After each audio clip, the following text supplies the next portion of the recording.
हूं आपके साथ रिति मिश्रा। आज वीकेंड चर्चा में बात यूजीसी की नए नियमों की एक बार फिर, जिन पर भले ही सुप्रीम रोक लगी हो लेकिन तकरार नहीं थमी है।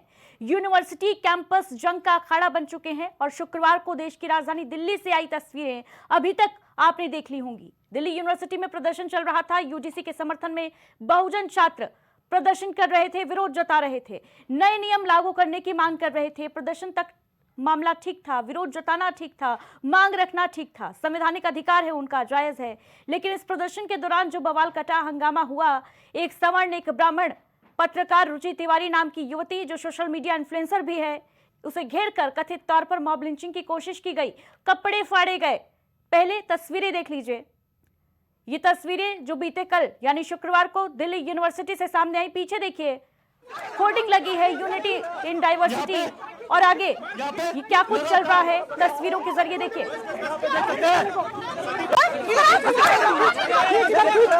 यहाँ पे लगातार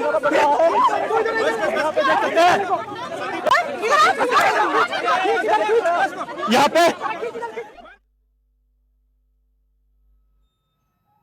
देखिए, इसके बाद रुचि ने वीडियो शेयर कर पूरे घटनाक्रम को लेकर सनसनीखेज आरोप लगाए। प्रदर्शनकारियों पर क्या कुछ कहा है आपको सुनाएंगे, लेकिन उससे पहले बीते कल देर शाम मॉरिस नगर थाने के बाहर क्या कुछ हुआ वो भी देख लीजिए, सुन लीजिए, समझ लीजिए कि कैसे जातिवाद का जहर समाज को खंड खंड करने पर उतारू है।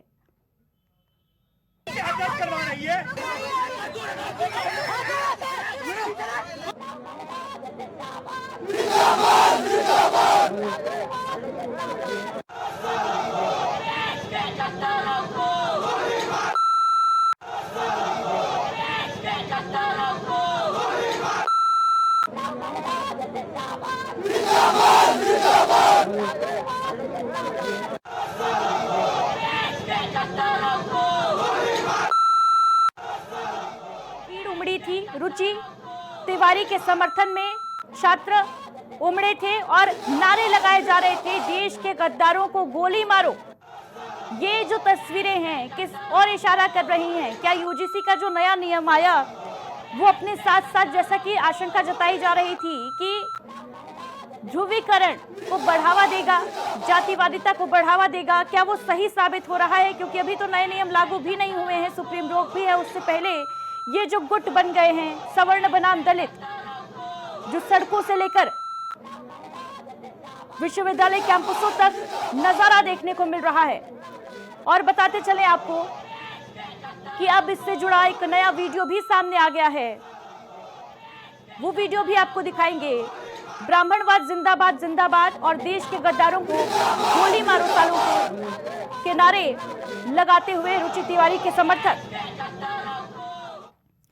और देखिए, एक नया वीडियो भी अब सामने आ गया है। दूसरे पक्ष के समर्थक यानी प्रदर्शनकारियों का दावा है कि रुचि ने पहले उनके एक साथी को मारकर गिरा दिया, जिसके बाद रुचि तिवारी को पुलिस के हवाले करने के लिए उन लोगों ने घेरा हुआ था, लेकिन इसको दूसरी तरीके से सोशल मीडिया पर पेश किया गया और रुचि तिवारी के आरोपों को उन्होंने सिरे से खारिज किया है। पहले वो तस्वीर देख लीजिए जो प्रदर्शनकारियों ने दावा किया है, इस तस्वीर को शेयर करते हुए कि पहले ये घटनाक्रम हुआ था। देखिए कैसे रुचि तिवारी एक महिला को गिराते हुए नजर आ रही है, जो इस प्रदर्शन में शामिल थी महिला, उसको गिराती हुई देखी जा रही है साफ तौर पर। ये तस्वीरें, ये वीडियो, अलग अलग वीडियो इस पूरे घटनाक्रम के देखिए एक के बाद एक सामने आ रहे हैं और सभी के अपने अपने दावे हैं, अपने अपने तर्क हैं। लेकिन सवाल बस यही कि यूजीसी के नए नियमों पर ये जो हंगामा बरपा है वो कब थमेगा? ये जो तकरार बढ़ती हुई नजर आ रही है और यूनिवर्सिटी कैंपस जो अखाड़ा बनते हुए देखे जा रहे हैं, सियासत भी इस पूरे मुद्दे पर गरमाई हुई है। और देखिए कैसे बाल खींचकर एक युवती को गिराती हुई नजर आ रही है रुचि तिवारी खुद। और इस वीडियो ने इस मामले में एक नया एंगल भी जोड़ दिया है। और अभी आप एक और तस्वीर देख लीजिए, किस तरीके से रुचि तिवारी को घसीटकर ले जाया गया। ये देखिए,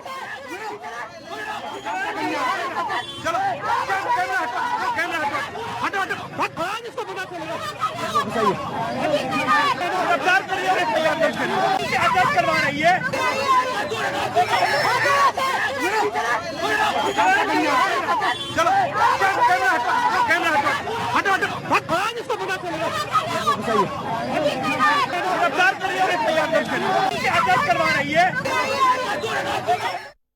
तो देखिए, इन तस्वीरों के जरिए साफ अंदाजा लगाया जा सकता है कि ये जो प्रदर्शनकारी हैं वो घसीट कर रुचि को लेकर जा रहे हैं और ये भी कहते हुए नजर आ रहे हैं साफ तौर पर कि आज इसको पता चलेगा। रुचि तिवारी का बयान भी सामने आया है।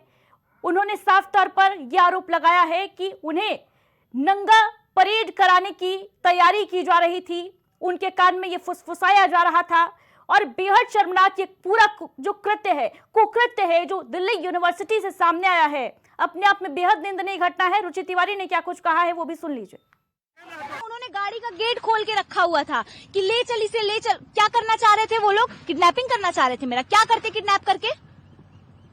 ऐसे कर रहे थे, ले चल इसे ले चल, साइड हट ले चल भी। क्योंकि भाई लॉ फैकल्टी के भी कुछ बच्चे आ रहे थे और भी लोगों को कॉल्स हुए थे कि यहाँ पे भाई लड़की को पकड़ लिया गया है, बचाने आ रहे थे लोग। तो ये लोग सोच रहे थे इसे लेके निकल, क्योंकि यहाँ भीड़ ज्यादा देर तक टिक नहीं पाएगी, तो इसे कहीं तो लेके चल। और मेरे कान में वो लड़कियां बोल रही थी, आज तू चल, तेरा नंगा परेड निकलेगा। मेरे कपड़े फाड़े जा रहे थे। कहाँ गई वो फेमिनिस्ट? कहाँ गया उनका सारा फेमिनिज्म? हाँ, मेरे कपड़े जब पीछे से उठाए जा रहे थे, कहाँ गया उनका फेमिनिज्म? मेरे कपड़े उठाए जा रहे थे, मेरे कपड़े पीछे से फाड़े जा रहे थे, मुझे इम्प्रॉपरली टच किया जा रहा था, मैं वहां कुछ नहीं कर पा रही थी, निहत्ती थी, मेरे दोनों हाथ पकड़े गए थे, मेरा गला पकड़ा गया था, पीछे से दबाया जा रहा था, पुलिस वहां खड़ा होकर तमाशा देख रही थी। तो देखिए, रुचि के आरोप अपने आप में बेहद सनसनीखेज हैं, बेहद गंभीर हैं और जो तस्वीरें हमने देखी हैं वो भी शर्मसार करने वाली हैं, क्योंकि जो तस्वीरें सामने आई हैं वो देश की राजधानी से सामने आई हैं, दिल्ली यूनिवर्सिटी जैसे कैंपस से सामने आई हैं। इस पर अब सियासत भी शुरू हो चुकी है। समाजवादी पार्टी के अध्यक्ष अखिलेश यादव ने एक बार फिर से भारतीय जनता पार्टी की सरकार को घेरा है, सुनिए। कहा जा रहा स्वास्थ्य अब खतरे में है, ये कहा जा रहा है, लेकिन आप पीटीए की राजनीति कर रहे हैं। अगर आप थोड़ा सा भी जानकारी करोगे तो जो नौजवान कैंपस में पढ़ाई को लेकर के, रोजगार को लेकर के, महंगाई को लेकर के एक हो रहा था, और बीजेपी को यह खतरा पैदा इसलिए हो गया कि जो नेपाल में जैन जी ने सरकार बदल दी, बांग्लादेश में सरकार बदल गई, श्रीलंका में सरकार बदल गई, उन्हें डर यह था कि अगर कैंपस में यूथ यूनाइट रहा तो उनकी सरकार हट सकती है। इसीलिए अंग्रेजों का जो डिवाइड एंड रूल था, उन्होंने जानबूझ करके डिवाइड रूल किया है। आज यूनिवर्सिटी में क्यों जरूरत पड़ी हमें? क्यों जरूरत पड़ी? क्योंकि हमने अपने संविधान को सही ढंग से उसका पालन नहीं होने दिया। हमारा संविधान अधिकार देता है कि किसी के साथ भेदभाव नहीं हो, ना धर्म को लेकर के, ना जात को लेकर के। जो संविधान के खिलवाड़ कर रहे हैं उनसे क्या उम्मीद करोगे आप? सदन में मुख्यमंत्री जी। तो देखिए, ये शुक्रवार की तस्वीरें और अखिलेश यादव को सुन रहे थे आप। साफ तौर पर इस पूरे मसले को, पूरे मुद्दे को यूजीसी के वो जंजीस से जोड़ते हुए नजर आ रहे हैं। उनका कहना है, दावा है अखिलेश यादव का कि जिस तरीके से नेपाल में जंजीस ने प्रोटेस्ट किया, उसकी वजह से सरकार इतनी डर गई कि छात्रों को बांटने के लिए, छात्रों को का बंटवारा हो जाए, छात्र एकजुट होकर जंजीस खासतौर से प्रोटेस्ट ना करें, इसीलिए ये यूजीसी के नए नियम लाए गए। अखिलेश के दावों में कितना दम है, क्योंकि राजनीति देखिए अपनी जगह है, सबके तर्क अपनी जगह है, लेकिन दूसरी तरफ ये तस्वीरें देखिए, इन तस्वीरों की जितनी भी निंदा की जाए वो कम होगी, क्योंकि शर्मसार करने वाली ये तस्वीरें हैं दिल्ली विश्वविद्यालय की तस्वीरें। पीछे देखिए कैसे यूनिटी इन डाइवर्सिटी के पोस्टर लगे हैं और सामने एक महिला पत्रकार के साथ कथित तौर पर सिर्फ इसलिए बदसलूकी की जा रही है क्योंकि वो पंडित है, ब्राह्मण समाज से आती है, सवर्ण है। दूसरी तरफ दूसरे पक्ष का आरोप यह है कि पहले उकसाया रुचि तिवारी ने, इस वजह से उन्होंने ऐसा काम रुचि तिवारी के साथ किया। ये तस्वीर देखिए, रुचि तिवारी एक युवती को गिराती हुई साफ तौर पर नजर आई, लेकिन पहले क्या घटनाक्रम घटा, बाद में क्या हुआ, ये अभी स्पष्ट नहीं है। लेकिन ये जो भी तस्वीरें सामने आई बीते कल दिल्ली से, चाहे वो हम थाने के बाहर ऐसे घटिया नारेबाजी करने वालों की बात कर लें, ब्राह्मणवाद जिंदाबाद जिंदाबाद चिल्लाने वालों की बात कर लें, क्योंकि देखिए ब्राह्मणवाद क्या है, ब्राह्मणवाद शायद बहुत तेरे लोगों को ब्राह्मणवाद क्या है इसके बारे में जानकारी ही नहीं होगी। डॉक्टर बी आर अम्बेडकर ने जब ब्राह्मणवाद के बारे में कहा था तो उन्होंने साफ तौर पर इसको नेगेटिव एस्पेक्ट से जोड़ा था। ब्राह्मणवाद यानी स्वतंत्रता, समानता और भाईचारे की भावना का खंडन। इसके अर्थ में ये वर्गों में व्याप्त है और केवल ब्राह्मणों तक सीमित नहीं है, बल्कि इसकी शुरुआत ब्राह्मणों ने की है, ये मानते थे डॉक्टर बी आर अम्बेडकर। उनके एक भाषण की ही बेहद व्यापक ये लाइनें हैं जो मानी जाती हैं। तो देखिए, दिल्ली यूनिवर्सिटी में यूजीसी के नियमों के नाम पर ये जो चल रहा है संघर्ष, ये जो तनाव की स्थिति, कॉन्फ्लिक्ट की स्थिति क्रिएट हो रही है, जो छात्र आपस में भिड़ते हुए कैंपस दर कैंपस देखे जा रहे हैं, उसके पीछे जिम्मेदार कौन? और अभी तक जिस तरीके से ब्राह्मण युवती के साथ दुर्व्यवहार हुआ, उस पर खामोशी क्यों छाई हुई है? क्या अगर रुचि तिवारी की जगह रुचि कुमारी होती तो भी क्या इतने ही खामोश सियासतदान होते? और क्या क्यों नहीं आखिर रुचि के साथ बदसलूकी, मारपीट करने वालों पर अब तक कोई कार्रवाई हुई है? तो देखिए, चर्चा के लिए हमारे साथ तमाम अतिथि जुड़ रहे हैं। विकास पांडे जी बीजेपी से हमारे साथ जुड़ गए हैं, गौरव शुक्ला जी हिंदू महासभा से हमारे साथ जुड़ गए हैं, साथ ही समाजवादी पार्टी से विवेक पांडे जी हमारे साथ जुड़ गए हैं। बहुत स्वागत आप सभी अतिथियों का। और शुरुआत विकास पांडे जी आपके साथ करना चाहूंगी। ये जो तस्वीरें सामने आई हैं दिल्ली यूनिवर्सिटी से, सबसे पहले एक कमेंट दे दीजिए अपना, क्योंकि अखिलेश यादव कह रहे हैं कि जनजीस के डर से आप यूजीसी के नए नियम लेकर आए और उसका अंजाम देख लीजिए, नियम लागू भी नहीं हुए हैं अभी तो। सवर्ण बनाम दलित पहले ही छिड़ गई है जंग। आदित्य जी बहुत बहुत धन्यवाद आपका। देखिए, मैं स्पष्ट रूप से इस विषय में विश्वास रखता हूं कि किसी भी प्रकार से सामाजिक ताने बाने में बिखराव नहीं होना चाहिए। सामाजिक सौहार्द हमेशा बना रहना चाहिए। और मुझे लगता है कि इसका प्रयास सुप्रीम कोर्ट की निगरानी में जब यूजीसी लाया गया और उसके बाद माननीय उच्चतम न्यायालय ने अपना निर्णय दिया, अभी 19 मार्च को उसकी सुनवाई होनी है, तो वो ये सुनिश्चित करेंगे कि सामाजिक ताना बाना सुरक्षित बना रहे, जो भारत के अंदर सामाजिक ताने बाने, सामाजिक सौहार्द है वो बना रहे। और मुझे लगता है कि इस तरीके के कृत्य इस सामाजिक ताने बाने को तोड़ने का काम करते हैं, चाहे वो किसी भी तरफ से हो, चाहे वो यूजीसी का समर्थन करने वालों की तरफ से हो और चाहे वो यूजीसी का विरोध करने वालों की तरफ से हो। इसे सामाजिक ताने बाने को तोड़ने से बचाने के लिए सरकार हो चाहे सुप्रीम कोर्ट हो, दोनों को मिलजुल करके ये प्रयास करना चाहिए कि इस पर किसी भी प्रकार का ऐसा प्रयास ना हो जिससे समाज में विघटन पैदा हो या समाज में विघटन नहीं पैदा होना चाहिए, ताना बाना नहीं टूटना चाहिए। कैंपस जो है जंग के मैदान अखाड़ा बनते हुए नजर आ रहे हैं। विकास पांडे जी, क्या ये नहीं माना जाना चाहिए कि बीजेपी सरकार को क्या इसका आभास नहीं था? क्या केंद्र सरकार नहीं जानती थी? इस बात का आभास शिक्षा मंत्री को नहीं था कि यूजीसी के नए नियम जो लागू करने की तैयारी सरकार कर रही है, गाइडलाइंस जारी हुई, उसके बाद से ही संग्राम बवाल छिड़ गया और अब कैंपस जो है वो दो फाड़ में नजर आ रहे हैं। छात्रों के गुट जो कभी अखिलेश यादव कह रहे हैं कि महंगाई पर, बेरोजगारी पर एक साथ नजर आते थे, छात्र मुद्दों पर, वो आपस में ही भिड़ते हुए नजर आ रहे हैं। नहीं, देखिए, अगर आप अखिलेश यादव जी के कमेंट को कंसीडर करके बात को कहेंगी तो अखिलेश यादव जी अपने दो कमेंट को लगातार उनके दोनों कमेंट और दोनों कमेंट विरोधाभासी है। आज अखिलेश यादव कह रहे हैं कि बांग्लादेश में जैन जी के प्रदर्शन के बाद जैन जी को बांटने के लिए केंद्र सरकार ये बिल लेकर के आई। सबसे पहले तो केंद्र सरकार सुप्रीम कोर्ट के निर्देशन पे, सुप्रीम कोर्ट के दिशा निर्देशन पर यूजीसी ने ये बनाया। अब दूसरी बात, अखिलेश यादव कन्नौज में कहते हैं इसी यूजीसी को लेकर के कि हमारे पीडीए से घबरा करके ये यूजीसी लेकर के आई। तो पीडीए समाज, यानी जिस पीडीए समाज की परिभाषा समाजवादी पार्टी ने गढ़ी थी, उस पीडीए समाज को गुमराह करने का और उस पीडीए समाज को भड़काने का काम अखिलेश यादव पहले भी कर चुके हैं। कन्नौज में उन्होंने कहा छात्रों को भड़काने का काम किसने किया है? छात्रों को कौन भड़का रहा है? विकास पांडे जी, तस्वीरें क्यों सामने आ रही हैं भाई? एक ब्राह्मण महिला पत्रकार के साथ इस तरीके से अभद्रता, बदसलूकी कर दी गई प्रदर्शन के बीच में और चुप्पी सधी हुई है। कार्रवाई कब होगी? कौन जवाब देगा? किसकी जवाबदेही तय की जाएगी? विकास पांडे जी, नहीं, देखिए, जवाबदेही कॉलेज कैंपस के लोगों की, और जो कॉलेज कैंपस के जिम्मेदार लोग हैं, डीन है या जो भी वहां के लोग हैं, उनकी जिम्मेदारी तय होनी चाहिए, क्योंकि कॉलेज प्रांगण में इस तरीके की चीजें नहीं होनी चाहिए। और मुझे लगता है कॉलेज प्रांगण ही नहीं, विकास पांडे जी, तस्वीरें शायद आपने देखी नहीं है।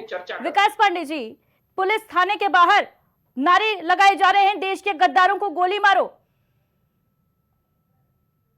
नहीं, देखिए, जब यूनिवर्सिटी कैंपस में भी इस तरीके के नारे लगाए गए थे और किन लोगों ने लगाए थे और उन्हें किन लोगों ने पराश्रय दिया था, ये किसी से छुपा नहीं है। और मुझे लगता है कि इस तरीके के नारों का भारतीय जनता पार्टी कतई समर्थन नहीं करती है। ठीक है, दलित चिंतक के तौर पर विद्या गौतम जी भी हमारे साथ मौजूद हैं। विद्या गौतम जी, कमेंट लूंगी सबसे पहले तो आपका इन तस्वीरों पर।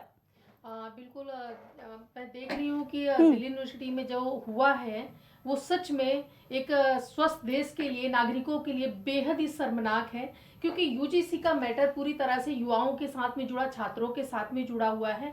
और इस तरह का वो इसका विरोध करे, ये उसका, हम लोग डॉक्टर अंबेडकर की बात करें, डॉक्टर अंबेडकर ने कभी भी नहीं कहा था कि मैं जातिवादी देश बनाना चाहता। उनका हमेशा से सपना था कि जाति विहीन समाज की स्थापना हो और देश में, समाज में लोग जाति विहीन समाज की स्थापना के लिए डॉक्टर भीमराव अंबेडकर ने शादी भी करी थी ब्राह्मण समाज की बेटी से। और सबसे बड़ी बात है, उन्होंने कभी नहीं कहा था कि जाति को आप मुख्यता दीजिए। लेकिन जिस तरह से यूजीसी मैटर पे, चाहे दलित समर्थक हो चाहे ब्राह्मण समर्थक हो, जिस तरह से एक राजनीति, मुझे लगता है कि कहीं ना कहीं आदिति जी इसमें एक राजनीति भी प्रवेश कर चुकी है इस पूरे मामले में। क्योंकि जो छात्र गुट बन रहे हैं वो कहीं ना कहीं अपने आप को बढ़ चढ़ के दिखाने के लिए भी इसमें कहीं ना कहीं अपनी ठीक है विद्या गौतम जी, कहा जाता है एक शोषक वर्ग है, एक शोषित वर्ग है। ये जो तस्वीरें दिल्ली यूनिवर्सिटी से बीते कल सामने आई है, इसमें किसको शोषक माना जाए, किसको शोषित माना जाए?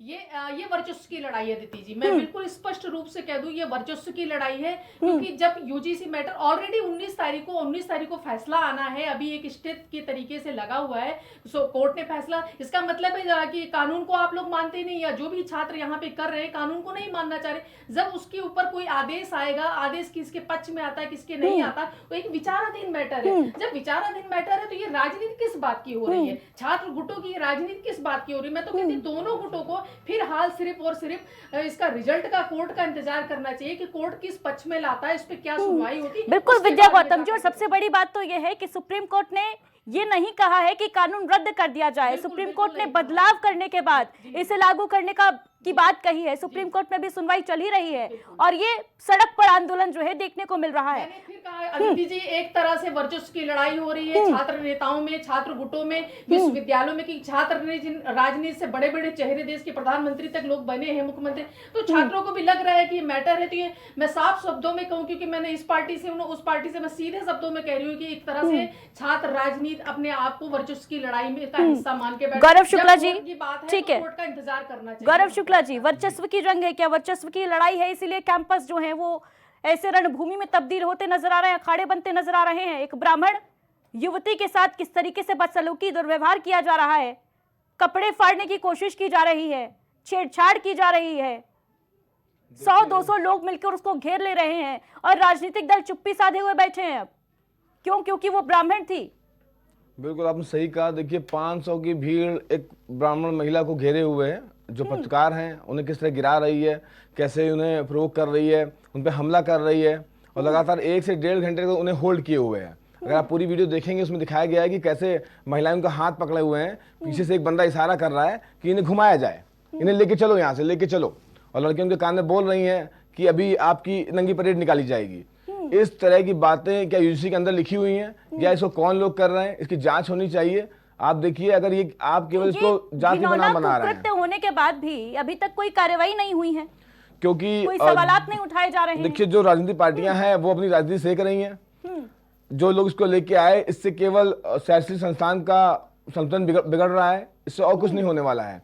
क्योंकि SC/ST एक्ट तो पहले ही था, अगर हम किसी को जांच से जो गालियां हो रही थी तो इसके लिए नियम पहले ही बना हुआ था और ये 2012 का नियम था। इस पर सुप्रीम कोर्ट ने रोक लगाई हुई है। इसमें संशोधन के बाद ये वापस लाया जाएगा, लागू किया जाएगा, तब तक सबको वेट करना चाहिए था। अगर विरोध प्रदर्शन आप कर रहे हैं तो जाति के नाम पे ना करिए, जो आप चाहते हैं सुविधाएं या इसमें कुछ लाभ चाहते हैं आप अपनी बात रखिए। किसी का नाम पूछ कर कि आपका नाम क्या है, जो उसने बताया महिला ने कि मेरा नाम रुचि है, पूरा नाम बताइए, रुचि तिवारी है, और आप जो रुचि तिवारी सुन लेते हैं, जैसे ही आपने जाना कि वो ब्राह्मण है, आपने हमला कर दिया। तो ब्राह्मणों को टारगेट किया जा रहा है क्या? बिल्कुल टारगेट किया जा रहा है। कौन कर रहा है टारगेट? देखिए वहां जो लोग हैं, वहां भीम आर्मी पूरी तरह से सक्रिय है। आप देख लें, वीडियो में साफ दिखाई देगा, ये नीला पट्टा डाले हुए हैं सारे लोग, भीम आर्मी है। भीम आर्मी के लोग वहां शराब पिए हुए हैं। इस वीडियो को आप पूरा जब ड्राइव करेंगे, पहले मैं अपनी बात पूरी कर लें फिर अपनी बात बोलिएगा। जवाब लूंगी। आप देखिए भीम आर्मी ने वहां पे नीला पट्टा डाला हुआ है और जो लोग इसमें बाद में मीडिया से बात करने आ रहे हैं, एक पुरुष पत्रकार को भी मारा गया है, यहाँ पर पीटा गया, उसको भी पीटा गया है। लेकिन बाद में जब किसी तीसरे पत्रकार ने अपनी बात रखी और पूछा उनसे, तो एक शराब पीकर एक आदमी आया जिसने अपना बयान दिया है कि ये कहा जा रहा था कि आप शराब पिए हुए इसलिए झगड़ा हुआ है। ठीक है गौरव शुक्ला जी, लेकिन जरा पहले एक तस्वीर मैं दिखाना चाहूंगी आपको, जरा वो तस्वीर रिप्ले करिए पीसीआर टीम, जिसमें नारे लगाए जा रहे हैं देश के गद्दारों को ब्राह्मणवाद जिंदाबाद, पुलिस थाने के बाहर।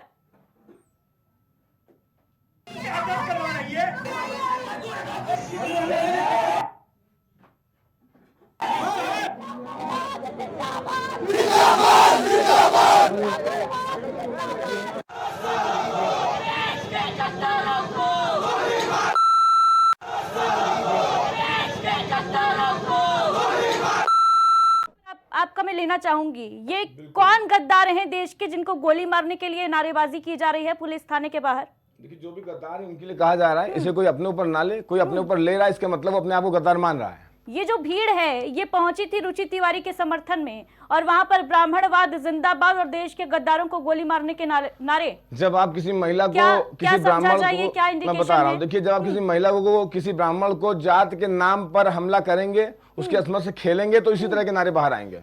अदिति जी, मैं इस पे एक बात कहना चाहती हूँ। गौरव जी मेरे सहयोगी हैं, मैं इनको ये कहना चाहूंगी, हम लोग अभी फिलहाल लखनऊ में बैठे हैं और मैटर दिल्ली का है, और ये जो ये मूवमेंट हुई है जो दिल्ली यूनिवर्सिटी में, अभी तक ये क्लियर नहीं हुआ है कि किस संगठन का था, किस छात्र महासभा का था। तो ऐसे किसी भी संगठन या किसी भी पार्टी के ऊपर आरोप न लगाया जाए। सबसे पहली बात, नीला पट्टा हम और आप भी डाल सकते, कोई भी डाल सकता है। नीला रंग किसी एक का नहीं है, सतरंगी रंग किसी एक का नहीं, हरा रंग किसी एक का नहीं है, ये सारे रंग हम पूरे हिंदुस्तानी ना। तो इस तरह से कोई भी किसी के ऊपर ब्लेम, जब तक हम किसी सच्चाई को न जाने, नेशनल टीवी पे नहीं कहना चाहिए। दूसरी बात, वहाँ ब्राह्मणवाद के खिलाफ भी नारे। ठीक है विद्या गौतम जी, गौरव शुक्ला जी, ठीक है, आप इस वीडियो को पूरा, ठीक है, लौटेंगे आप बोलिए, इस तरह से ना करा जाए। आप इस वीडियो को पूरा ड्राइव कराइए, आप यहाँ दिखाइए, नहीं कहेंगे तो फिर ये देश में गलत मैसेज जाएगा, जब तक हम पूरी चीज की सच्चाई ना जाने। ठीक है विद्या गौतम जी, ठीक है, गलत मैसेज जाएगा देश में। देखिए, मेरी लाइन क्लियर है, एक छोटी सी लाइन। देखिए, इस वीडियो को आप पूरा ड्राइव कर इसको देखें, उनके पट्टे पर भीम आर्मी लिखा हुआ, मैंने इसलिए कोट किया। आपको इसमें बुरा नहीं लगना चाहिए। मैं आपका विवेक पांडे जी को चर्चा में शामिल कर लेते हैं। विवेक पांडे जी, पहला रिएक्शन सबसे पहले तो इस घटनाक्रम पर, क्योंकि सवाल मेरा आपसे यह भी रहेगा आज विवेक पांडे जी कि अगर तिवारी नहीं होता, सरनेम में कुछ और होता, तो भी क्या चुप्पी साधे रहते समाजवादी पार्टी? देखिए, बहुत ही हास्यास्पद प्रतीत होता है जब ये बात आती है कि समाजवादी पार्टी क्या चुप्पी साध लेती। क्या बिल समाजवादी पार्टी लाई थी? जब ये बिल आया तभी हमने कह दिया था कि ये बिल छात्रों को हर रोज उनकी जातियों को याद दिलाने के लिए और छात्रों को बांटने के लिए, छात्रों की एकता को तोड़ने के लिए लाया गया है। और हमने बड़े स्पष्ट रूप से इस बात को कहा था कि कोई दोषी बचना नहीं चाहिए और कोई निर्दोष फंसना भी नहीं चाहिए। हम तो पहले से ये बात कर रहे हैं, जब एंटी रैगिंग बिल हमने मजबूती से लागू किया था और देश में भी एंटी रैगिंग कानून आया था, तो क्या जरूरत थी ऐसे बिल को लाने की जिसमें कि किसी को प्राथमिकता दी जा रही है और किसी की प्राथमिकता उसको लग रहा है कि नहीं मिल रही है। ये बिल वास्तव में जिम्मेदार है लाने वाले, जिम्मेदार है ड्राफ्ट करने वाले, जिम्मेदार है बहुमत से पास कराने वाले, और जिम्मेदार है इसको लागू करवाने वाले। तो आप इसमें समाजवादी पार्टी को मत ढूंढिए, पहली बात। दूसरी बात, हमने हमेशा कहा और मैं आपके मन से निवेदन करता हूं कि छात्र चाहे पिछड़ी जाति का हो चाहे अगड़ी जाति का, मैं निवेदन करता हूं कि इन राजनीतिक दल के मंतव्यों में फंस करके अपना जीवन बर्बाद मत करो। आपको अगर आंदोलन करना है, धरना करना है, प्रदर्शन करना है, आप शांतिपूर्ण ढंग से करिए, लेकिन ये राजनीतिक दल चाहते ही थे, ये बिल लाने का मुख्य उद्देश्य था नेशनल एजुकेशन बिल को पास कराना, जिसका मंतव्य था एनसीईआरटी, एआईसीटीई जैसी संस्थाओं को, यूजीसी जैसी संस्थाओं को समाप्त करना, ताकि छात्रों का आक्रोश न भड़के। लेकिन अब ये हिंसा, ठीक है विवेक पांडे जी, लेकिन ये किस तरीके का आक्रोश है, ये किस तरीके का विरोध और प्रदर्शन मानते हैं आप? जहां एक पत्रकार सवाल पूछने जाती है तो सिर्फ उसका सरनेम जानकर कि वो ब्राह्मण है, उसके साथ इस तरीके से बदसलूकी की जाती है। मैं इसीलिए आपके मंच से आह्वान करता हूं कि चाहे वो किसी जाति का छात्र हो, राजनीतिक दलों के मंतव्य में पढ़ के अपने भविष्य को खराब ना करे। आंदोलन करना गलत नहीं है, शांतिपूर्ण ढंग से करना आपकी जिम्मेदारी है, लेकिन अगर इस तरह के दृश्य आएंगे तो जो विजुअल में दिखाई दे रहा है, सभी के ऊपर एफआईआर दर्ज होगी, आपका भविष्य खराब होगा। और तब न ये बिल बनाने वाले खड़े होंगे, न राजनीतिक दल आपके लिए खड़े होंगे। केवल आपको राजनीतिक बहस का एक उपकरण बना करके राजनीतिक दल अपने मंतव्य सार्थक करेंगे। युवाओं की बात है, मैं उनको बड़ी जिम्मेदारी से आपके मंच से कहना चाहता हूं कि राजनीतिक दलों के ऐसे अवसरवादी हथियार को का हथकंडा मत बनिए। और बड़ी जिम्मेदारी से कहता हूं, ये वीडियो मैं आपको भेजूंगा, देख लीजिएगा। मैं आपके मंच पे चूंकि पहले भेजना चाहता था, नरेंद्र मोदी के ऐसे भाषण, नरेंद्र मोदी के ऐसे भाषण सवर्णों के खिलाफ माहौल पैदा करने के लिए काफी हद तक लायबल है, जिसमें नरेंद्र मोदी एक जाति को प्राथमिकता दे रहे हैं, दलित जाति को उकसा रहे हैं और सवर्णों के खिलाफ माहौल बना रहे हैं। ये वीडियो मैं भेजूंगा, इसको चलाइएगा। पीडीए क्या है विवेक पांडे जी? पीडीए कार्ड क्या है? पीडीए में क्या बांटने की बात की गई है क्या? पीडीए में बांटने की बात की गई है? हम तो बड़ी जिम्मेदारी से कह रहे हैं कि छात्रों को, चाहे वो किसी जाति के हो, समाज भी है क्या? पिछड़ा दलित अल्पसंख्यक में सवर्ण समाज भी है? बिल्कुल है, बिल्कुल है। जो ब्राह्मण समाज से आते हैं वो जानते हैं कि महापात्र क्या होते हैं। बिल्कुल है। हमारी जातियों के अंदर भी ऐसे ब्राह्मण हैं जिनको कि उच्च वर्ग के लोग अपने घरों में नहीं बिठाते हैं, उनके यहाँ रिश्तेदारियां नहीं होती, शादियां नहीं होती, उनको सीधे भूमिका में कहीं जोड़ा नहीं जाता है। अगर आपको जानना है, कैमरे लेके चलिए घाटों पे, उन ब्राह्मणों से मिलिए जो सालों साल से घाटों के ही रह गए होकर के, उनके बारे में कभी चर्चा नहीं होती है। और बात यहाँ पीडीए की नहीं है, बात यहाँ पर है कि डीओ की जो हिंसा हुई है, अभी हमारे मित्र ने, विकास पांडे ने बहुत अच्छी बात कही कि विश्वविद्यालय के आंतरिक उसका विषय है, लेकिन सबसे बड़ी बात यह है कि अभी 24 घंटे से ऊपर अगर इस घटना को बीतने जा रहा है और अगर इस पर कोई कार्रवाई नहीं हो रही है, तो ये माहौल कहीं न कहीं उन्माद में बदलने का डर है, इसको रोकने की आवश्यकता है। लेकिन अभी जो आप बात कह रहे हैं कि पीडीए में ब्राह्मण भी शामिल होता है, और कौन कौन सी जातियां शामिल होती हैं, जरा ये भी जानकारी दे दीजिए, दर्शकों को भी मालूम होना चाहिए कि पीडीए में क्या क्या शामिल कर लिया है अखिलेश यादव ने। सुन लीजिए, पीडीए संविधान का एक ऐसा प्रारूप है जिसमें हर उस वर्ग का, हर उस जाति का, हर उस पंथ का व्यक्ति शामिल है जो कि शोषित है, जो पीड़ित है, जो समाज की मुख्य धारा से वंचित है। हाँ, पीडीए की व्याख्या लोग अपने हिसाब से कर ले। संविधान में आपको जो आवश्यक प्रतीत होता है, आप उस भाग को अपने से जोड़ लेती है ना। पीडीए में जो भी वंचित है, जो भी किसी भी जाति का, मैं स्पष्ट रूप से कह रहा हूं, वो चाहे बड़ी जाति का हो, छोटी जाति का, लेकिन अगर वो दलित, वंचित, शोषित है, उसका हक मारा गया है, वो पीडीए का हिस्सा है।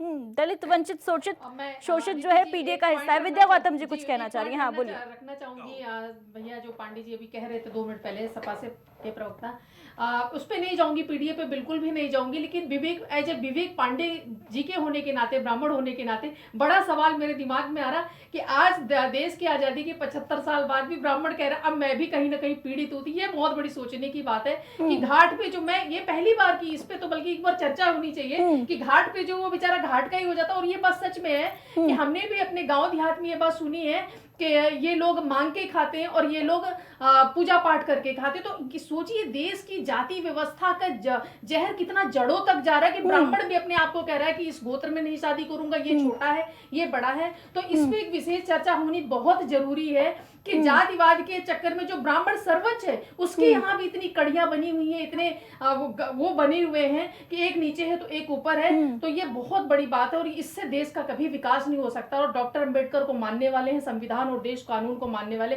इस पे बड़ी चर्चा हो। और हम तो कहते कोर्ट पे फैसले आए कि विद्या गौतम जी, अभी आप खुद कह रही हैं कि ब्राह्मण सर्वोच्च है, कैसे? ये तो सदियों से मैं किताबों में और लोगों से सुनती है कि भैया ब्राह्मण से सर्वोच्च तो कोई है ही नहीं। आज मैं सुना यही सर्वोच्च होने, नहीं, सर्वोच्च होने का जो वो है निशान है, वो यही है क्या? सिंबल जो तस्वीरें हैं, यही सर्वोच्चता है क्या? मुंह से सुन रहे हो कि ये सिंबल तो देखिए कितनी बड़ी बात है कि आज यूजीसी के मैटर पे मैं ना इन्हें कटघरे में खड़ा कर रही हूँ ना उन्हें कटघरे में, जो भी गलत कर रहा है, देश की व्यवस्था को खराब कर रहा है, कोई भी हो, किसी चाहे दलित हो चाहे फिर ब्राह्मण हो, उसको कानून के दायरे में लाना चाहिए, उसके खिलाफ कार्रवाई होनी चाहिए। विकास पांडे जी, सबसे जरूरी है कार्रवाई, जाति विहीन समाज, कार्रवाई की बात की जा रही है, कार्रवाई अब तक हुई क्यों नहीं है? देखिए आदित्य जी, बहुत सेंसिटिव विषय है ये, और मुझे लगता है कि मेरे सारे पैनलिस्ट इस बात से भी सहमत होंगे कि बहुत महत्वपूर्ण विषय है। और इस पे मुझे लगता है कि कोई भी सरकार होगी तो वो हर पहलू पर विचार करके और सारी स्थितियों परिस्थितियों को भांप करके निर्णय लेगी और आगे कार्रवाई सुनिश्चित करेगी। निश्चित तौर पर डीयू की घटना का मुझे लगता है कि यहाँ जितने भी पैनलिस्ट बैठे हैं, विकास पांडे जी, अगर सरनेम तिवारी नहीं होता तो भी आप यही कह रहे होते अभी क्या कि अभी विचार करेंगे हर एक पहलू पर, उसके बाद कार्रवाई होगी? नहीं, इसमें कोई दो राय नहीं है। यूजीसी से जुड़ा विषय इस देश को और मुझे लगता है समाज को बांटने के काम के रूप में भी प्रयोग किया जाने की वजह से कटघरे में खड़ा हुआ और इसी वजह से सुप्रीम कोर्ट ने भी, अदिति जी, सुप्रीम कोर्ट ने भी उस पर सख्त टिप्पणी की और करके उन कानूनों को रद्द किया और नए कानूनों के लिए उन्होंने कहा कि आप इसे नए सरकार ये नए नियम सरकार लेकर ही क्यों आई? सवाल तो ये उठ रहा है ना कि सरकार ने इसको जो है अनुमति ही क्यों दी नए नियमों को? ये तो पहले ही सोचा जा सकता था कि नए नियम जो हैं उससे समाज बटेगा। नहीं, देखिए, सरकार की कोई मंशा नहीं थी। मुझे लगता नहीं कि इसमें सरकार की जो कमेटी बनी थी उस कमेटी में सारे राजनीतिक दलों के सदस्य थे। ऐसा नहीं है कि समाजवादी पार्टी के राजनीतिक दल के सदस्य नहीं थे, उसके अंदर कांग्रेस के नहीं थे। कांग्रेस के तो सदस्य उसके शिक्षा मंत्री किसका है? विकास पांडे जी, जो दिग्विजय सिंह है उस कमेटी के अध्यक्ष हैं। और मुझे लगता है कि ये एक बहुत व्यवहारिकता का विषय है। सुप्रीम कोर्ट ने जो निर्देशन दिया था उस निर्देशन के बाद उस कमेटी ने उस ड्राफ्ट को तैयार किया और शायद सुप्रीम कोर्ट ने ही उस ड्राफ्ट को इसीलिए कैंसिल किया क्योंकि उसमें उसे भी लगा कि जो मेरे निर्देश थे उन निर्देशों की पूर्ति के लिए कुछ प्रावधान सुप्रीम कोर्ट को भी नहीं समझ में आए। लेकिन अब समाजवादी पार्टी के हमारे सुप्रीम कोर्ट ने उस ड्राफ्ट को कैंसिल कर दिया विकास पांडे जी। लेकिन यहाँ पर जो सड़क पर संग्राम देखने को मिल रहा है, विश्वविद्यालयों में देखने को मिल रहा है तकरार, सवर्ण बनाम दलित की लड़ाई, जंग छिड़ गई है, अखाड़े बन गए हैं विश्वविद्यालय, इसकी जिम्मेदारी कौन लेगा? और ऐसा ना हो, ये किसकी जिम्मेदारी है? नहीं, कॉलेज प्रशासन को चाहिए कि इस विषय पर सख्ती से कार्रवाई करे और ये सुनिश्चित करे कि इसकी पुनरावृत्ति ना हो। इस तरीके की घटनाएं मुझे लगता है कम से कम छात्र हितों में तो नहीं है, देश हित में भी नहीं और छात्र हितों में भी इस तरीके की घटनाएं नहीं है।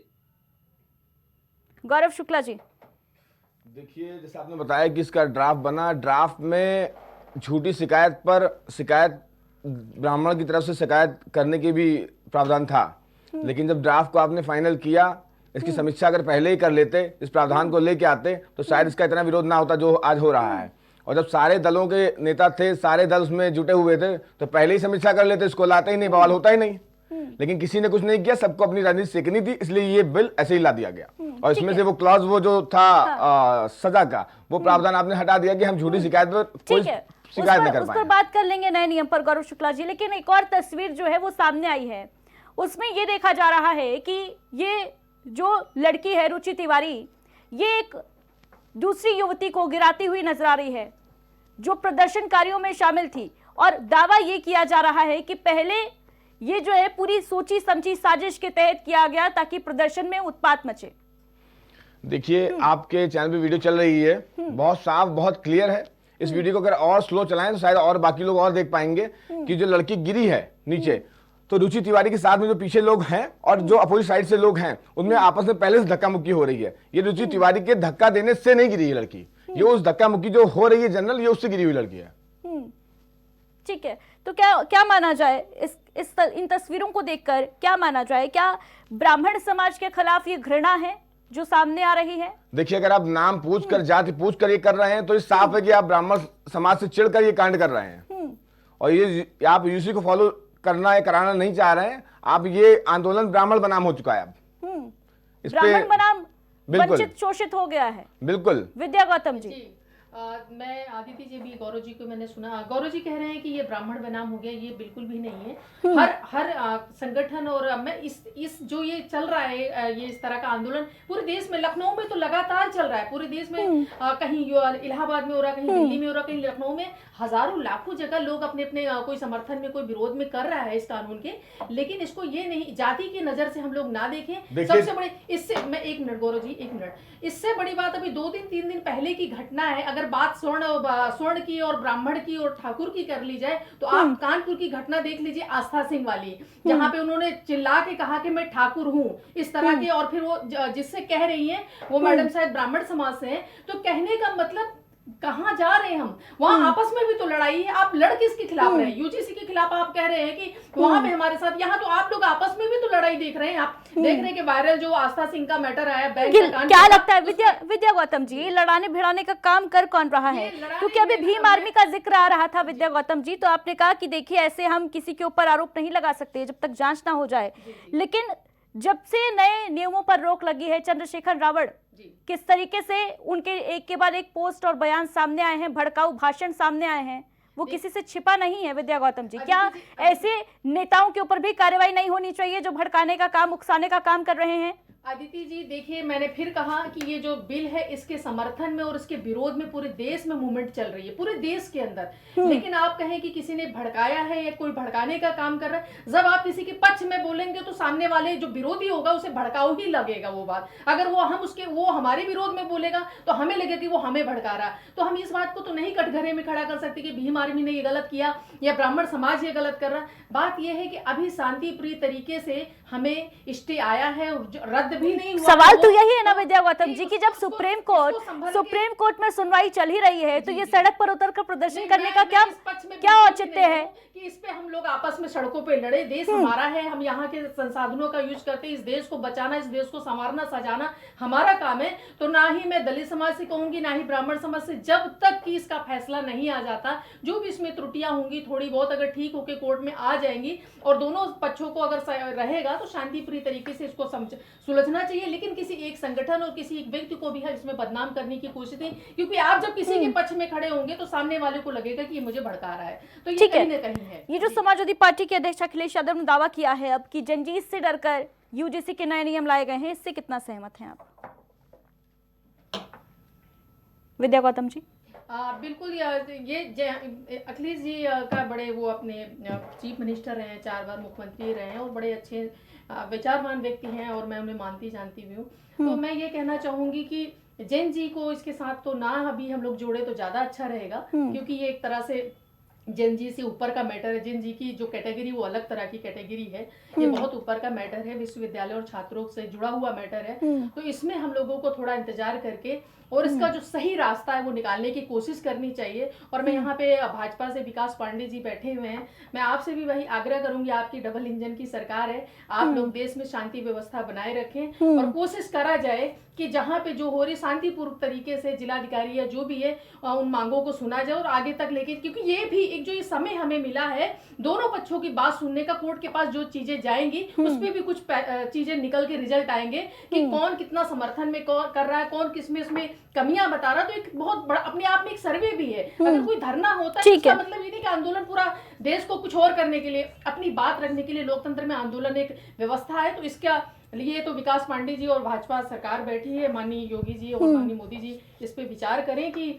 और कोर्ट विचार करे कि दोनों पक्षों के बीच का रास्ता कैसे निकला जाए। दलित के साथ अत्याचार होता है, इसमें कोई दो राय नहीं है। अगर आज रुचि तिवारी जी के साथ ऐसा हो रहा है और आज हम सारे जानते हैं, सर्वे उठा के देख लीजिए दलितों के साथ अपराध किस कदर हावी है, आप और हम सबसे छुपा नहीं है। लेकिन अगर यूजीसी में कोई अच्छा कोर्ट का फैसला आता है, छात्र शांतिपूर्वक पढ़ सकेंगे तो देश विकास करेगा, क्योंकि डॉक्टर अंबेडकर हमेशा कहते थे। विद्या गौतम जी, अभी आप कह रही हैं कि दलितों के साथ अत्याचार होता है, इसमें कोई दो राय नहीं है कि भेदभाव अभी भी कई जगहों पर देखने को मिलता है। लेकिन अगर दिल्ली विश्वविद्यालय के कैंपस के अंदर एक ब्राह्मण पत्रकार के साथ इस तरीके की बदसलूकी होती है तो ये क्या है? क्या अत्याचार सवर्णों के साथ नहीं हो सकता है? ये सवाल मेरा आपसे उस दिन भी था जिस दिन ये नए नियम लेकर आई थी सरकार। 15 साल से मैं सामाजिक कार्यों में हूँ, जमीनी रूप से मैंने कई राज्यों में कई कल्चर्स में काम किया देश के। मैं आपको बताना चाहती हूँ कि ये जो धरने और मूवमेंट होते हैं इसके दो चेहरे हमेशा होते हैं। कई बार चीजें ऐसे प्रमोट कर दी जाती है कि कल को हम मीडिया में कैसे आएंगे, आप में इसके डबल फेस है। तो आप पूरी जब तक जांच ना आ जाए, जब तक इसमें सही लोग पकड़े ना, जब तक मैं अपनी तरफ से कोई कमेंट नहीं करना चाहती हूँ, क्योंकि जब तक पूरी तरह से जांच हो गई, FIR ना हो जाए कौन सही है कौन गलत है, इस पे मेरी प्रतिक्रिया का तो मुझे लगता है कि अभी कोई नहीं कहना नहीं चाहूंगी कुछ भी, क्योंकि हाँ ब्राह्मणवाद के जब यूजीसी मैटर आ गया है तो ब्राह्मणवाद के खिलाफ भी लोग आ रहे हैं। विद्या गौतम जी, अगर रुचि के नाम के आगे तिवारी नहीं होता तो शायद आपकी प्रतिक्रिया कुछ अलग होती, मैं ये मानती हूँ। बिल्कुल भी नहीं, ठीक है। क्योंकि मैं महिला हूं सबसे पहले। विवेक पांडे जी, आपसे इसका जवाब लेना चाहूंगी मैं। लेकिन अखिलेश यादव पहले दावा कर रहे थे कि PDA से घबराकर सरकार नए नियम लेकर आई है यूजीसी के, अब कह रहे हैं जनजीत से घबरा गई है सरकार।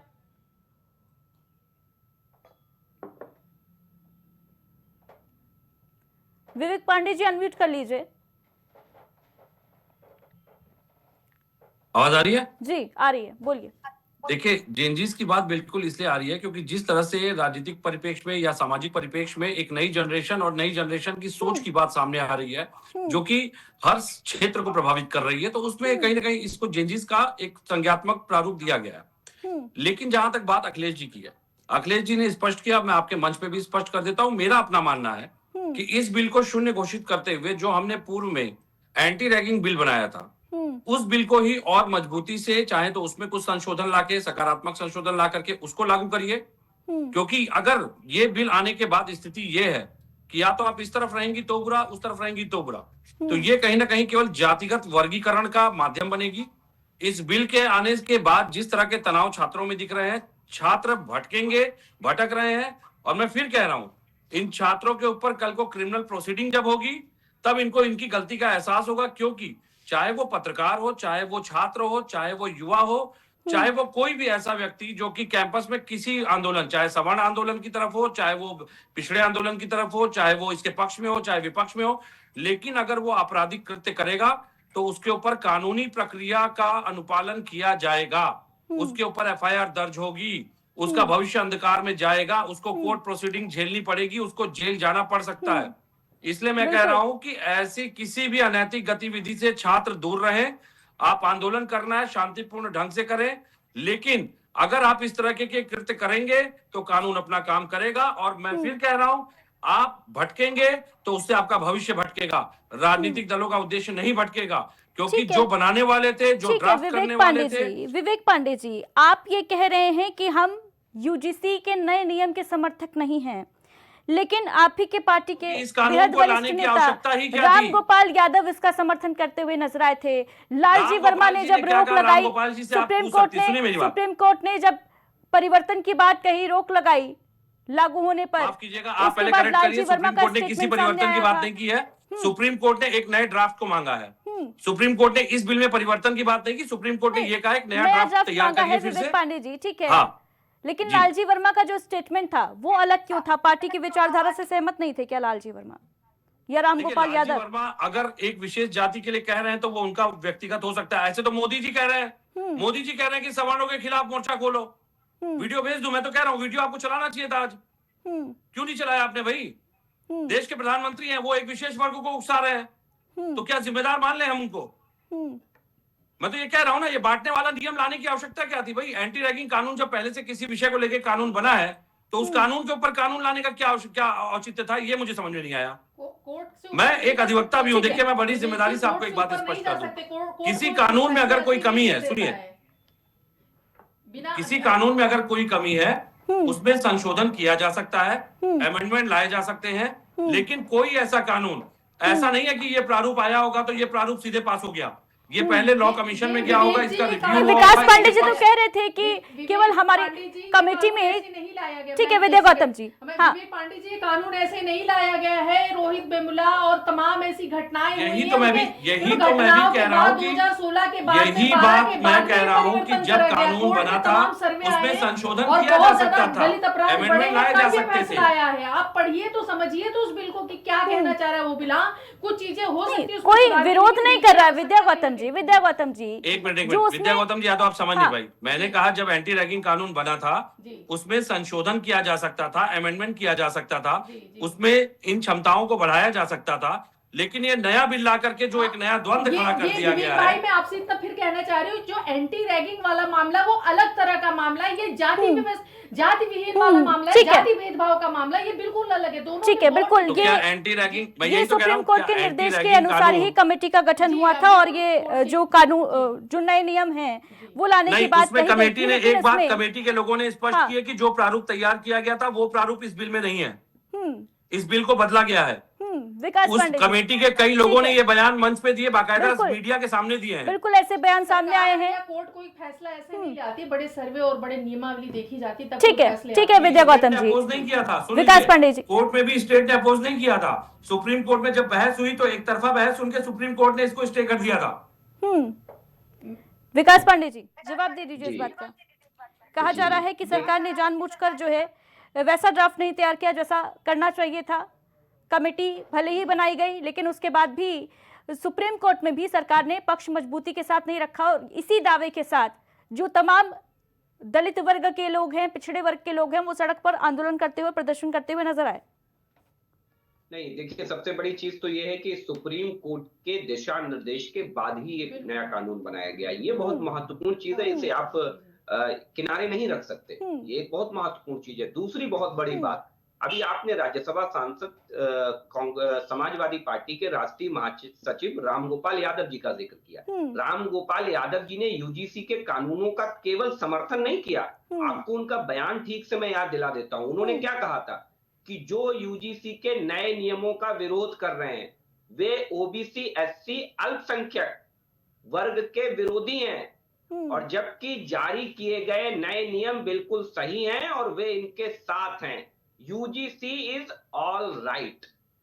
आप देखिए, भड़काने की कोशिश कर रहे हैं। आप केवल समर्थन कर रहे होते तो ये अलग विषय था, आप भड़काने की क्यों कोशिश कर रहे हैं? अब दूसरी बात आती है, समाजवादी पार्टी के राष्ट्रीय अध्यक्ष अखिलेश यादव क्या कह रहे हैं? आज कह रहे हैं जैन जी को बांटने के लिए लाया जाता है, और आज इन्हीं के प्रवक्ता डिबेट में बैठ करके पीडीए के, और कई बार मैंने ये देखा है, पीडीए की रोज नई परिभाषा करते हैं। जबकि 21 जून 2023 को जब पीडीए समाजवादी पार्टी ने लॉन्च किया, तब अखिलेश यादव और तमाम लोग जो मीडिया कॉन्फ्रेंस में अवेलेबल थे, उन्होंने जो पीडीए की परिभाषा दी थी वो पिछड़ा, दलित और अल्पसंख्यक दी थी। अजय सिंह बिष्ट ने क्या कहा यूजीसी में, जरा ये बताइए। अजय सिंह बिष्ट का क्या मत है? अजय सिंह बिष्ट का क्या मत है, जरा ये बता दीजिए। से डर करके सरकार विकास भाई, यूजीसी कानून लाई। विकास भाई, आज कह रहे हैं अजय सिंह बिष्ट का क्या मंतव्य है? अजय सिंह बिष्ट जी का क्या कहना है यूजीसी पे? यूजीसी पे अजय सिंह बिष्ट का क्या कहना है, ये बता दीजिए। दलित और अल्पसंख्यक का विरोध कर रहे हैं।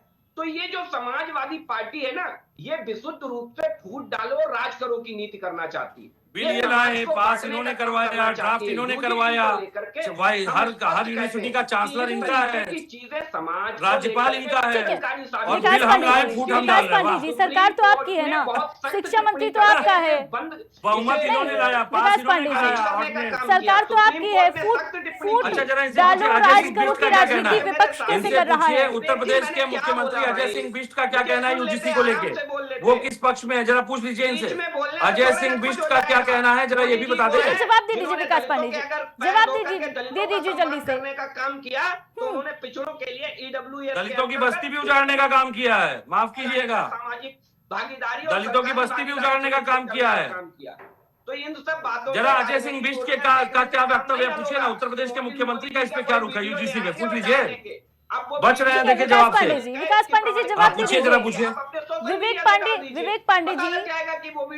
पांडे जी कुछ पूछ रहे हैं आपसे, जवाब दे दीजिए विकास पांडे जी जल्दी से। मेरा सीधा सवाल है विकास पांडे जी से, उत्तर प्रदेश के मुख्यमंत्री अजय सिंह बिष्ट जी का इस पे क्या मंतव्य है? अरे बताइए ना क्या मंतव्य है? भाग रहे हैं, देखिए जवाब ही नहीं है, क्योंकि दिक्कत ये है कि ना उगलते बन रहा है ना निगलते बन रहा है, ना उगलते बन रहा है ना निगलते बन रहा है। ड्राफ्ट लाने वाले ये, विधेयक पेश करने वाले ये, पास कराने वाले ये, बहुमत इनका, ऑर्डिनेंस इसके बाद पास करा के गजट बनाने वाले ये, विवेक पांडे जी, और राज्यपाल इनका, विश्वविद्यालय का चांसलर, राज्यपाल का करीबी, ये इशारा कर रहे हैं क्या? अखिलेश यादव लगातार सड़कों पे भीड़ आ गई है, ठीक है विकास पांडे जी, विवेक पांडे जी, अजय सिंह बिष्ट का बताइए ना क्या जी, इशारा केंद्र की तरफ है क्या आपका? मुख्यमंत्री अजय सिंह बिष्ट का क्या विवेक पांडे मंतव्य है जी, इस बिल आपका को इशारा लेकर क्या के? केंद्र की तरफ है क्या? जैसा कि अखिलेश यादव लगातार दावा कर रहे हैं कि खिटपिट चल रही है केंद्र और राज्य के बीच में, ब्रह्मोस और बुलडोजर का भी जिक्र आ गया है, तो आप इंडिकेशन वही कर रहे हैं क्या इस सवाल से? बिल्कुल, इनकी आंतरिक गुटबाजी का खामियाजा पूरे देश और पूरे प्रदेश की जनता को भुगतना पड़ रहा है। मैंने इनसे 5वीं बार पूछा, अजय सिंह बिष्ट जी का क्या मंतव्य है इस बिल पे, बताइए।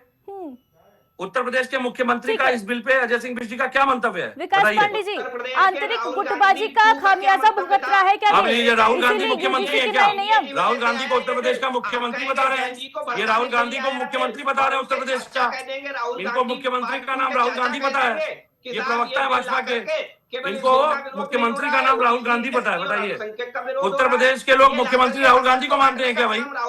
अरे आपको अपने मुख्यमंत्री का नाम नहीं पता है क्या? क्यों कर रहे हैं राहुल गांधी पार्ट 2? लीजिए, इनको राहुल गांधी याद आ गए, ये भाजपा है। जब इनसे मुद्दे पे बात करिए, राहुल गांधी, अखिलेश यादव, तब तक इन लोग का नाम लेकर के राजनीति में जीवित रहोगे भाई। सीधा सा प्रश्न है उनका कि योगी आदित्यनाथ का क्या मत था इस पर? नहीं, योगी आदित्यनाथ जी का राज्य के मुख्यमंत्री हैं और ये केंद्र का विषय है। और ये सुप्रीम कोर्ट ये की उत्तर मैंने- प्रदेश पे लागू नहीं होगा क्या? समाजवादी ये उत्तर पार्टी प्रदेश पे दावा लागू नहीं कर रही होगा? है विकास ये पांडे उत्तर जी। प्रदेश पे लागू नहीं होगा? ठीक है, क्योंकि इन्हें ये मालूम उत्तर है प्रदेश कि पे लागू नहीं होगा? ठीक है विवेक पांडे जी। यूजीसी का विकास अध्यक्ष पांडे यादव जी, जी जवाब विकास दें। पांडे जी, पूर्व प्रश्न सुन लीजिए मेरा, और फिर वर्तमान फिर मुख्यमंत्री चिल्ला वार्ता लीजिएगा, करते फिर रहेंगे। बोल वाह! लीजिएगा विकास पांडे जी। नहीं, ये है जवाब दे राजनीति दीजिए, बांटने वाली, फिर देख जवाब लीजिए। दीजिए ना। ये है राजनीति का चेहरा, ये राजनीतिक चेहरा है, देख लीजिए। योगी जी को क्लीन पैसेज दे रहे हैं, योगी जी कुछ नहीं बोलेंगे। विकास पांडे जी और दावा अखिलेश जी किया जा रहा है यूजीसी पे जवाब मुख्यमंत्री दें। योगी आदित्यनाथ को, मुख्यमंत्री योगी आदित्यनाथ के खिलाफ केंद्र की साजिश है, समाजवादी पार्टी का दावा है ये। नहीं, ये दावा ही नहीं है। हमारा तो ये कहना है कि इनके पास जो अपरिपक्व बैठे हुए हैं, प्रशासन चलाने वाले, उनको पता ही नहीं है। ये एक मुद्दे से ध्यान भटकाने के लिए नया मुद्दा खड़ा करते हैं, और जब उस मुद्दे से ध्यान भटकता है तो तीसरा नया मुद्दा लाके विवाद खड़ा कर देते हैं। वास्तविकता यह है कि भाजपा एक भटकी हुई पार्टी है। भाजपा एक ऐसी भटकी हुई पार्टी है जहाँ पे बैठ के केवल नैरेटिव सेट किया जाता है, और जब वो नैरेटिव ध्वस्त होता है तो एक नया नैरेटिव ठीक है खड़ा किया विवेक जाता पांडे है। जी, विकास पांडे जी, भाजपा भटकी हुई पार्टी है, समाजवादी पार्टी भटक गई है, वो अलग बात है, लेकिन छात्र देश के क्यों भटक रहे हैं, आज चर्चा इस बात पर है। विद्या गौतम जी कुछ कहना चाह रही थी। बिल्कुल मैं अदिति जी इसमें एक ही बात कहना चाहूंगी कि जो कमेटी बनी थी, ये कमेटी में सभी दलों के लोग थे, और बड़ा सब कुछ चीजें सर्वे करेगी, कितना अपराध बढ़ा है, जातीय अपराध कितने बढ़ गए, उसके बाद में कोर्ट का ये फैसला आया। हाँ, इसमें ये था कि जैसे किसी के खिलाफ कोई FIR होती है, किसी ने किसी का शोषण किया, तो वो भी उसके वो अपना पक्ष रख सके। इसमें जरा सी जिस कमी को ठीक करने की जरूरत है, अदरवाइज इस बिल में कोई बहुत बड़ी दिक्कत नहीं है, क्योंकि इस कोर्ट ने और सभी मैंने बताया कमेटी के सभी लोग रहे, हर पार्टी के ठीक है। गौरव शुक्ला जी, जल्दी से अपना फाइनल कमेंट दीजिए आप। जो मैटर है उसका कोर्ट के फैसले का हमें इंतजार करना चाहिए, तब तक शांतिपूर्ण प्रदर्शनों का सरकार को अपने सर्वे लेते रहने चाहिए कि किसके समर्थन में, कितने विरोध में, और उसमें क्या लोग चाह रहे हैं, तभी छात्रों के भविष्य का कुछ नया निर्णय आएगा। जी गौरव शुक्ला जी, मेरी दो बातें, आपने विद्या गौतम जी ने बताया था कि ये जो दिल्ली में घटना हुई ये जातिगत नहीं है, लेकिन मैं बताऊं कि वहां पे 2 पत्रकारों को मारा गया, उनका नाम पूछा गया, उनकी जाति पूछी गई। जब आपको पता चला कि हाँ वो ब्राह्मण है, तभी हमला किया गया उन पर। दूसरी बात, जी मेरा ये कहने का बिल्कुल मतलब नहीं था कि आप जाति, मैंने कहा कि जो कर रहा है उसको देखना चाहिए, और देश तो जाति से बनी है भाई। आप शुक्ला हटा दीजिए, मैं गौतम हटा दूंगी, कहानी खत्म हो जाएगी। जाति को बढ़ा कौन रहा है? हम ही सब तो बढ़ा रहे हैं, हम सबको बढ़ाने के लिए। ठीक है, लेकिन अगर आप देखिए, आप नाम पूछकर, अगर नाम पूछकर किसी को मार रहे हैं तो गलत है। देखिए, आप यूजीसी का विरोध करिए, उसका सपोर्ट करिए, हम उसके ना अगेंस्ट में ना सपोर्ट में, लेकिन अगर आप नाम पूछ के मार रहे हैं ये गलत है। आप केवल नाम पूछ ले रहे हैं, आपको जहाँ पता चल रहा है कि हाँ वो रुचि तिवारी है, वो रुचि शुक्ला है, जहाँ ब्राह्मण जान पा रहे हैं, आप उनके ऊपर हमला कर रहे हैं। देखिए, मैं आपकी बात बता रहा हूँ, अभी आपके ऊपर आ रहा हूँ। ये बाबा भीमा अम्बेडकर का नाम है, ये अम्बेडकर का नाम आया, देखिए अब सुनेंगे नहीं, चलाएंगे। ठीक है गौरव शुक्ला जी, विद्या गौतम जी, ब्राह्मण है वो, ठाकुर है वो, रुचि तिवारी है, क्षत्रिय है, वैश्य है, शूद्र है, इस पर चर्चा ना करते। अगर केवल ये देखा जाता कि वो एक महिला है और किस तरीके से उसके साथ बदसलूकी की गई, भीड़ ने घेर कर मैं इसी बात को रिपीट कर रहा हूँ, लेकिन आपने कहा फाड़ने की कोशिश की गई, लेकिन आप कह रही जाति से ना जोड़ा जाए। ये पूरा मैं आपको स्पष्ट कर दूं, अगर जाति से नहीं जोड़ेंगे, जब आप जाति पूछ के मार रहे हैं तो जाति से जोड़ा ही जाएगा इस मामले को। फिलहाल इस चर्चा में जुड़ने के लिए आप सभी का बहुत बहुत शुक्रिया। तो देखिए, यूजीसी के नए नियम पर तकरार लगातार बरकरार है। अभी तक ये जो तकरार है, ये जो रार है, जो संग्राम है, केवल प्रदर्शनों के तौर पर नजर आ रही थी, लेकिन अब देखिए दिल्ली यूनिवर्सिटी, जी हां, देश की राजधानी से आई तस्वीरों ने सभी को विचलित कर दिया है, हैरान कर दिया है कि ये समाज जो है, एज अ सोसाइटी, ये देश किस ओर जा रहा है। यूजीसी के नए नियम पर एक तरफ जहां सिर्फ और सिर्फ एक पत्रकार, एक ब्राह्मण पत्रकार को उसका सरनेम पूछकर बदसलूकी की जाती है, अभद्रता की जाती है, और इस पूरे मामले में अभी तक कोई गिरफ्तारी नहीं, कोई कार्रवाई नहीं। ये सवाल इसीलिए सुर्खियां बटोर रहा है कि अगर वो रुचि तिवारी की जगह रुचि कुमारी होती तो भी क्या कार्रवाई अभी तक अटकी होती और केवल जांच की बात की जा रही होती। फिलहाल दीजिए इजाजत, नमस्कार।